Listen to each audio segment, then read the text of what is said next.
ಆಗದೆ ಹಿಂದುಳಿದದೆ ಯಾರಲ್ಲಿ ಬಡವರು ಸುಧನನ್ನು ಹೇಳ ತನ್ನಿ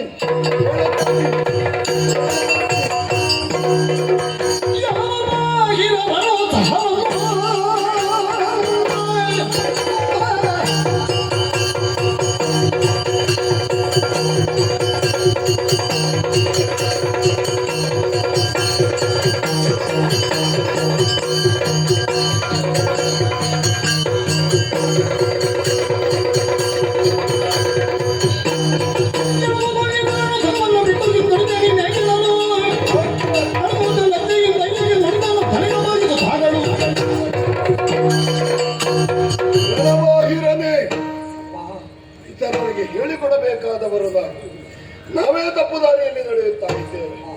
ರಣಕ್ಕೆ ಮುಂಚೂಣಿಯಲ್ಲಿ ನಿಂತು ಹೋಗಬೇಕಾದವ ನೀನು ರಣಕಾಣಿಯಾಗದೆ ಹಿಂದುಳಿದೆ. ಯಾಕೆ ಹಿಂದುಳಿದೆ? ಪ್ರೀತಿಯಿಂದ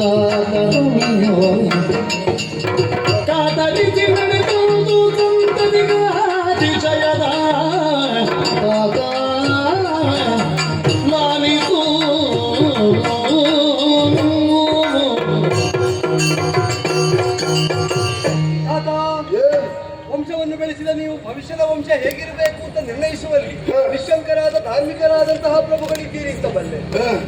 ಅಪರಾಧ ಮಾಡಿದ್ದೇನೋ ಇಲ್ಲವೋ ಮನಸಾಕ್ಷಿಗೆ ಸಮ್ಮತವಾಗಿ ವರ್ತಿಸಿದ್ದೇನೆ. ನಡೆದದ್ದೇನು ಅಂತ ಯಥಾವತ್ತಾಗಿ ವಿವರಿಸ್ತೇನೆ. ತಾವು ಮಾಡಿದ ಆಜ್ಞೆಯನ್ನು ಶಿರೋಧಾರ್ಯ ಅಂತ ಸ್ವೀಕರಿಸ್ತೇನೆ. ನಿಮ್ಮಿಂದ ಆಜಪ್ತನಾದ ನಾನು ಅಮ್ಮನ ಅನುಗ್ರಹವನ್ನು ಪಡೆದು ಸೋದರಿಯ ಶುಭಾಶಿಷವನ್ನು ಒಳಗೊಂಡು ಸತಿಗೆ ಹೇಳಬೇಕು ಅಂತ ಹೋದ ಕಾಲದಲ್ಲಿ ಷೋಡಶದ ಋತುಸ್ನಾತಿ ಇದ್ರು. ನನ್ನನ್ನು ಸಂಗಮಿಸದೆ ಹೋಗಕೂಡದು. ಯಾಕೆ ಅಂತಂದ್ರೆ ನಿಮಗೆ ಹರಿದರ್ಶನವಾದೀತು ಕೃಷ್ಣ ರೂಪದಲ್ಲಿ. ಆದ್ರೆ ಈ ವಂಶ ಬೆಳೆಯುವಂತಹ ಹೊಣೆ ನನಗೆ ಹೊರಿಸಲ್ಪಟ್ಟದ್ದು. ಆದ್ದರಿಂದಲೇ ಒಡಗೂಡಬೇಕು ಅಂತಂದಾಗ ಹೇಳಿದೆ. ಹಿತರಾಜ್ಯ ಉಂಟು ಅಂದೆ. ಮತ್ತೆ ಯೋಚನೆ ಬಂತು. ಈಗ ಧರ್ಮದ ಮಾರ್ಗದಲ್ಲಿ ಮುನ್ನಡೆಯದವನಿಗೆ ಧರ್ಮಪ್ರಭುವಿನ ದರ್ಶನ ಆದೀತು. ಹೆಂಡತಿಯ ಅಪೇಕ್ಷೆಯನ್ನು ಋತುಕಾಲದಲ್ಲಿ ನಿರಸನಗೊಳಿಸಿದ್ರೆ ಅದಕ್ಕಿಂತ ದೊಡ್ಡ ಅಧರ್ಮ ಇಲ್ಲ. ಆ ಅಧರ್ಮ ಮಾಡಿ ನಾನು ಹೋದ್ರೆ ನಾನೇ ಕಾರಣವಾಗಿ ಚಂಪಕಾವತಿಯಲ್ಲಿ ಯಾರಿಗೂ ಕೃಷ್ಣ ಸಿಕ್ಕದೆ ಹೋದ್ರೆ ಆದ್ದರಿಂದ ಯೋಚಿಸಿ ಸತಿಯ ಮನೋಗತವನ್ನು ಈಡೇರಿಸುವುದು ಧರ್ಮ ಕರ್ಮ ಎಂಬ ಭಾವದಿಂದ ತುಂಬಾ ಭೋಗಾಸಕ್ತಿಯಿಂದ ಜೊತೆಗಿದ್ದವನಲ್ಲ. ಅವಳ ಅಪೇಕ್ಷೆಗೆ ಸ್ಪಂದಿಸಿ ಹೊರಡುವುದಕ್ಕೆ ಕೈಕಾಲು ತೊಳಿತಾ ಇರುವಾಗ ರಾಜಭಟರು ಬಂದ್ರು, ಸೆಳೆ ತಂದ್ರು. ಇಷ್ಟು ನಡೆದದ್ದು ಮುಂದೇನು ಅಂತ ನೀವು ಹೇಳಬೇಕು.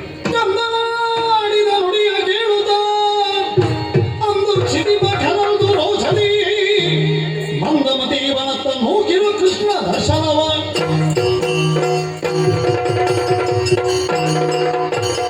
ಯಾವುದನ್ನು ನಾನು ಮನದಲ್ಲಿ ಹಂಬಲಿಸುತ್ತಾ ಇದ್ದೇನೋ ಅದಕ್ಕೆ ಅಡ್ಡಿಯಾಗುವ ರೀತಿಯಲ್ಲಿ ನೀನು ಮಾಡಿದಂತಹ ಕಾರ್ಯವಾದ್ದರಿಂದ ಎಡರು ತಡರಾಗಿ ಹೋಗಿದೆ.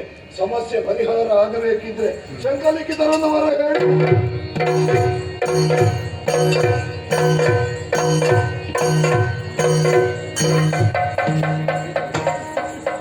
ವಂದಿಸಿಕೊಂಡಿದ್ದೇನೆ. ಶುಭವಾಗಲಿ. ನಡೆದಂತ ವಿಷಯವನ್ನು ನಿಮ್ಮಲ್ಲಿ ವಿಶದವಾಗಿ ಇನ್ನೊಮ್ಮೆ ಹೇಳಬೇಕಾದ ಅವಶ್ಯಕತೆ ಅದೇ ನಾನು ಯೋಚನೆ ಮಾಡ್ತಾ ಇದ್ದೇನೆ. ಎರಡು ರಾಜ್ಯಗಳ ಯುದ್ಧದಲ್ಲಿ ಪ್ರಕ್ಷುಬ್ಧ ವಾತಾವರಣವೇ ತುಂಬಿ ಹೋಗಿದೆ.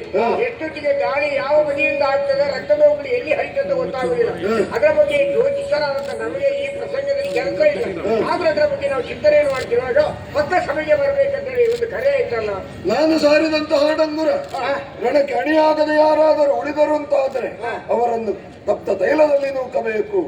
ನಿಮ್ಮಲ್ಲಿ ಸಮಾಲೋಚಿಸಿ ಹೇಳಿದಂತಹ ಎಣ್ಣೆಗೆ ಜೀವಂತವನ್ನು ಹಾಕಬೇಕು. ನನ್ನ ಮಗನಾದ ಸುಧನ್ವ ಹಿಂದುಳಿದಿದ್ದಾನೆ. ಏನು ಮಾಡಬೇಕು?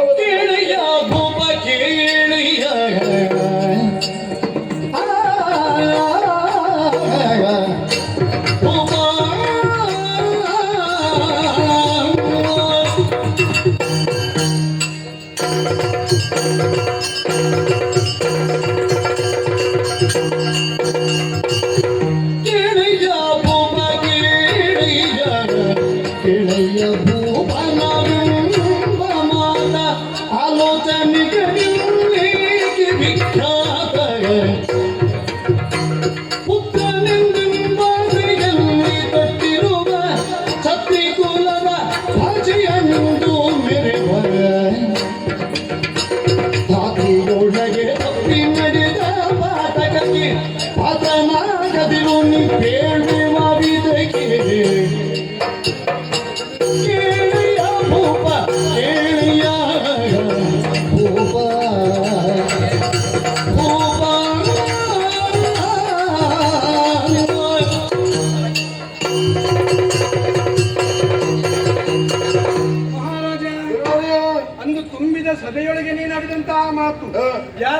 ಕೆಲಸಕ್ಕೆ ಹಿಂಜರಿಯುತ್ತಾರೋ ಅಲ್ಲ ಹೊರಗಡೆ ಇರ್ತಾರೋ ಅವರನ್ನು ಕುದಿಯುವ ತೈಲದಲ್ಲಿ ಹಾಕಬೇಕು ಅಂತ ಹೇಳಿದವು. ಹೌದು. ನಮ್ಮ ಸೈನ್ಯವರೆಲ್ಲರೂ ಯುದ್ಧಕ್ಕೆ ಹೊರಟು ನಿಂತಿದ್ದಾರೆ. ಈಗ ನಿನ್ನ ಮಗ ಹಿಂದುಳಿತಾನೆ ಎನ್ನುವ ಕಾರಣಕ್ಕೆ ನಿನ್ಗೆ ಇಷ್ಟು ಕೋಪ ಬಂದಿದೆ. ಹೌದು. ತಪ್ಪು ಯಾರೇ ಮಾಡ್ಲಿ ಅದು ತಪ್ಪೇ ತಾನೆ. ಖಂಡಿತ. ನಿನ್ನ ಪ್ರತಿಯೊಬ್ಬ ಹಿಂದುಳಿತಿದ್ರೆ ಇಷ್ಟರವರೆಗೆ ನಮ್ಮ ಹತ್ರ ಕೇಳ್ತಿರ್ಲಿಲ್ಲ, ಅವನು ಶಿಕ್ಷೆಗೆ ಗುರಿಪಡಿಸ್ತಾ ಇದ್ದಿ, ಹೌದಲ್ಲ? ಆದ್ರೆ ಈಗ ನಿನ್ನ ಮಗನೇ ಈ ತಪ್ಪನ್ನು ಮಾಡಿದ್ರಿಂದ ಏನು ಮಾಡಲಿ ಎನ್ನುವಂತಹ ಪ್ರಶ್ನೆ ಉಂಟು. ಏನು ಶಿಕ್ಷೆಯನ್ನು ಕೊಡೋಣ? ಶಿಕ್ಷೆ ನೀನು ಹೇಳಿದ ಮಾತನ್ನು ನೀನು ನಡೆಸಲೇಬೇಕು. ಯಾಕಂದ್ರೆ ಒಂದು ವೇಳೆ ನಡೆಸದೇ ಇದ್ರೆ ನ್ಯಾಯ ಲೋಕದ ಅಪವಾದಕ್ಕೆ ನೀನು ಗುರಿಯಾಗುವುದಿಲ್ಲ. ಸತ್ಯ ಮಾತನ್ನು ತಪ್ಪು ಸತ್ಯಕ್ಕಾಗಿ ಪ್ರಾಣ ಬಿಟ್ಟವರು ಎಷ್ಟು ಮಂದಿ ಮಾತನಾಡಿದರು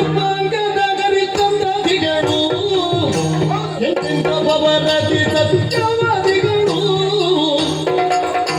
ಪ್ರಾಂತ ಬುದ್ಧಿಯ ದಾಡಿ ನೀತಿ ಸಂಗಿದರೆ ಕಾಂತಿಯಾತ್ಮಕರೆಂದು ಮೊಗವ ನೋಡಿದರೆ ಕೇಳಯ್ಯ ಭೂಪ ಕೀಳಯ್ಯ ಭೂಪ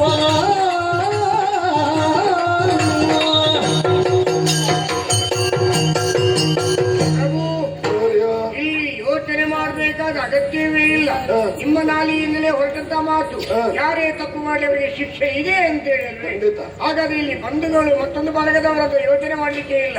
ಬಂಧುಗಳಾದವರು ತಪ್ಪಿನದ್ರೆ ಏನಾಗ್ತದೆ ಅನ್ನೋದಕ್ಕೆ ಒಂದು ಉದಾಹರಣೆಯನ್ನು ಕೊಡ್ತೇನೆ. ಈ ಹಿಂದೆ ಮೋಹಿನಿಗೆ ರೂಪಾಂಗದನು ಮಾತು ಕೊಟ್ಟಿದ್ದಾನೆ, ಒಂದು ವೇಳೆ ನಿನ್ನಲ್ಲಿ ಸುಖವನ್ನು ನಾನು ಪಡೆಯುತ್ತಿದ್ರೆ ನನ್ನ ಮಗ ಬಂದ್ರು ಅವರ ತಲೆಯನ್ನು ಕಡದೆ ಏನು ಅಂತ ಹೇಳಿದ್ದಾನೆ. ಅಲ್ಲಿ ನಿಮಗೆ ಸುಖ ಕೊಡ್ಲಿಕ್ಕೆ ಆಗಲಿದೆ. ಆ ಬಾಯಲ್ಲಿ ತಪ್ಪಿ ಬಂದ ಮಾತು.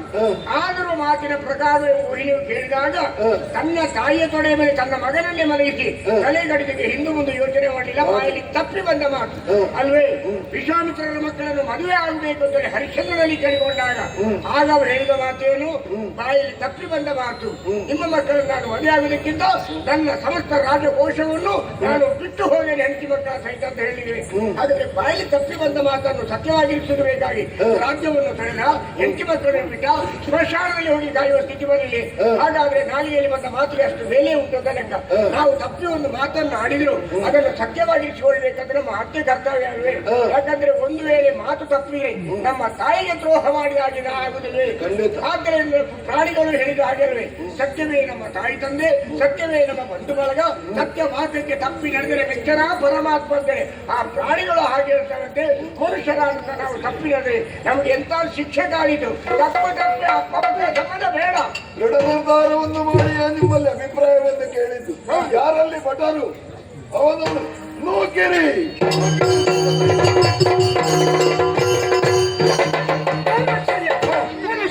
ಅಲ್ಲ, ಕುರಿತಿರೋದು ಕೊಟ್ಟಗೊಡನೆ ಕುದಿರಿದಂತ ಬೆಂಕಿಗೆ ಅವನು ಜೀವಂತವಾಗಿ ಹಾಕಿದ್ದಾರೆ. ಹೌದೌದು. ಆದ್ರೆ ಏನೋ ಸ್ವರಗಳು ಕೇಳುತ್ತಾ ಇಲ್ಲ.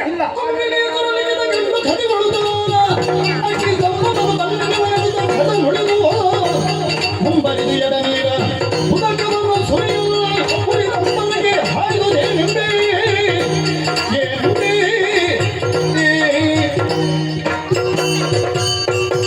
ಬಿಸಿ ಎಣ್ಣೆಯಲ್ಲಿ ಹಾಕಿದ್ರು ಅವ ಅಲ್ಲಿ ಭಜನೆ ಮಾಡ್ತಾ ಇದ್ದಾನೆ. ಹೌದು. ಹರಿಭಜನೆ ಒಂದು, ಹೌದು. ಕುಣಿತ ಭಜನೆ ಎಲ್ಲ ಪ್ರಾರಂಭ ಆಗಿದೆ. ಆದ್ರೆ ಅವನಿಗೆ ಹೆಣ್ಣಾಗ್ಲಿ ಎಲ್ಲಿ ತೈಲದಲ್ಲೇ ಕುಡಿತ ಭಜನೆ ಉಂಟಾ? ಹೌದೌದೌದು, ಪ್ರಾರಂಭ ಮಾಡ್ತಾರೆ. ಹಾಗಾದ್ರೆ ಏನು ಆಗುದಿಲ್ಲ ಅಂತ ಹೇಳಿದ್ರೆ ಕುಡಿತಿರುವಂತ ಎಣ್ಣೆಗೆ ಅವನು ಹರಿನಾಮ ಸಂಕೀರ್ತನೆ ಮಾಡ್ತಾರೆ. ಅವನದ್ದು ಯಾವ್ದು ಅಗ್ನಿ ಸ್ತಂಭನ ಇದ್ದೀರಿ? ಅಗ್ನಿ ಸ್ತಂಭನ ವಿದ್ಯೆ ಗೊತ್ತಿರ್ಬೇಕು. ಅದಕ್ಕಾಗಿ ನಾವು ಎಳ ನೀರನ್ನು ಅದಕ್ಕೆ ಸುರಿದು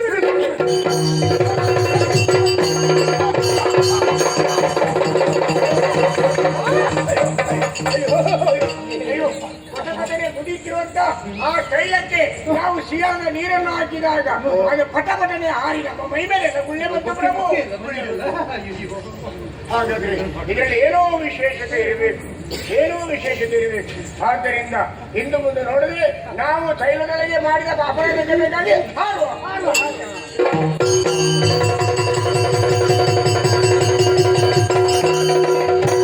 ಅರಸಗೆ ಬಳಿಕ ಹಂಸ ಧ್ವಜವು ತಮ್ಮನುಗಳ ಎಬ್ಬಿಸಿ ತನ್ನಡುಗನ ನೆಪ್ಪಿಸಿ ಪನ್ನೀರ ನವರತ್ನ ಭೂಷಣ ದಿವ್ಯ ಸುರುಚಿರಾಂಬರದಿಂದ ಅಲಂಕರಿಸಿ ಹಂಸ ಧ್ವಜನು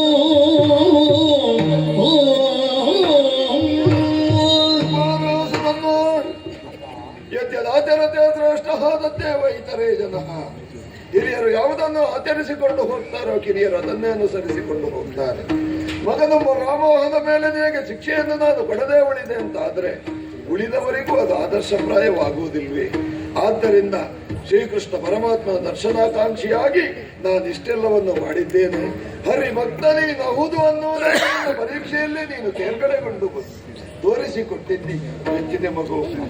ಓ, ಹರಿದರ್ಶನ ಮಾಡಬೇಕು ಅಂತ ದೀಕ್ಷೆ ಕೊಟ್ಟೆ. ಹ, ನನಗೆ ಗೊತ್ತಿಲ್ಲದ ದಾರಿಯಲ್ಲಿ ನಾನು ವೈಕುಂಠದ ತನಕ ಸಾಗುವಂತಹ ಹೊಣೆ ಹೇಗೆ ನಿರ್ವಹಿಸಲಿ ಅಂತಿದ್ದೆ. ಹ, ನೀವು ಎಷ್ಟು ಒಳ್ಳೆ ಮಾರ್ಗದರ್ಶಕ ಅಂದ್ರೆ. ಹ, ವೈಕುಂಠ ದ್ವಾರದ ತನಕ ನೀವೇ ನನ್ನನ್ನು ಕರ್ಕೊಂಡು ಹೋಗಿ ತೋರಿಸಿ ಇದು ವೈಕುಂಠ ಅಂತ ಮರಳಿ ಕರ್ಕೊಂಡು ಬಂದೆ. ಮರಳಿ ಕರೆತಂದದ್ದು ಯಾಕೆ ಅಂದ್ರೆ ಒಟ್ಟಿಗಿದ್ದವರನ್ನು ಅಲ್ಲಿಯ ತನಕ ಇನ್ನು ನೀನು ಕರ್ಕೊಂಡು ಹೋಗು ಅಂತ. ಅಷ್ಟೇ ಅಲ್ಲ, ಖಂಡಿತ. ಆಶೀರ್ವಾದ ಇಷ್ಟೇ ಕರ್ಕೊಂಡು ಬಂದೆ. ಸಕಲ ದಿವ್ಯಾಭರಣಗಳನ್ನು ನಮಗೆ ಧರಿಸಿ ಶೃಂಗರಿಸಿ ಯುದ್ಧಕ್ಕೆ ಸನ್ನದ್ಧನಾಗಿ ತಿಳಿಸಿಕೊಡ್ತಾ ಇದ್ದೇನೆ. ಗುರುಗಳ ಅನುಗ್ರಹ. ಗುರುಗಳೇ, ತಿಳಿದು ತಪ್ಪು ಮಾಡಿದ್ದಿಲ್ಲ. ಹಾಗೆ ಅಂತ ಸರಿಯಾದದ್ದನ್ನೇ ತಾವು ಬೋಧಿಸಿದ್ರು. ತಾವು ಹೇಳಿದ್ದನ್ನು ಅನುಸರಿಸಿದ್ದರಿಂದ ಕೃಷ್ಣ ಕಾರುಣ್ಯದ ಮಹತ್ವಿಕೆ ಏನು ಅಂತ ಅರಿವಿಗೆ ಬಂತು. ಅಪ್ಪನ ಸಂಕಲ್ಪ ಈಡೇರಿಸುವಲ್ಲಿ ಯಶಸ್ಸು ಲಭ್ಯ ಆಗುವ ಹಾಗೂ ಒಂದು ಆಶೀರ್ವಾದ. ಪುಣ್ಯಾತ್ಮ, ನಿನ್ನಿಂದಾಗಿ ವೈಕುಂಠದ ಭಾಗ್ಯವನ್ನು ನಮಗೂ ನೀನು ತೋರಿಸಿಕೊಟ್ಟಿ. ಇದಕ್ಕಿಂತ ಪುಣ್ಯ ಬೇರೆ ಯಾವುದು ಬೇಕು ಹೇಳು? ದೊಡ್ಡವರು ಯಾವುದರ ಹೊಣೆಯನ್ನು ತಾವು ಹೊರಿಸುವುದಿಲ್ಲ. ಚಿಕ್ಕವರಾದರೂ ಅವರ ತಲೆಗಿಟ್ಟು ಅವರು ಸಂಭ್ರಮಿಸುವುದನ್ನು ನೋಡಿ ತಾವು ಮನದಿಂದ ನಲಿಯುತ್ತಾರೆ. ನಿಮ್ಮ ದೊಡ್ಡತನ ಇದೇ ಸ್ವಾಮಿ. ಇದೇ ಶ್ರೀಹರಿಯ ಮಹಿಮೆ ಅಂತ ನಮ್ಮ ಪಾಂಚಜನ್ಯಧಾರಿಯ ಸಾನ್ನಿಧ್ಯ ಸಿದ್ಧಿಸಬೇಕು ಅಂತ ಆದರೆ ಶಂಖ ಮತ್ತು ಲಿಖಿತ ಅವರ ಮಾರ್ಗದರ್ಶನ ಬೇಕು. ಅದು ಉಂಟು ಅಂತ ಆದರೆ ನಾವು ಮುನ್ನಡೆಯಿಲ್ಲ. ಇದೇ ಸಾನ್ನಿಧ್ಯದಲ್ಲಿ ನಾವು ಸುತ್ತಾಡೋಣ. ಧನ್ಯವಾದ.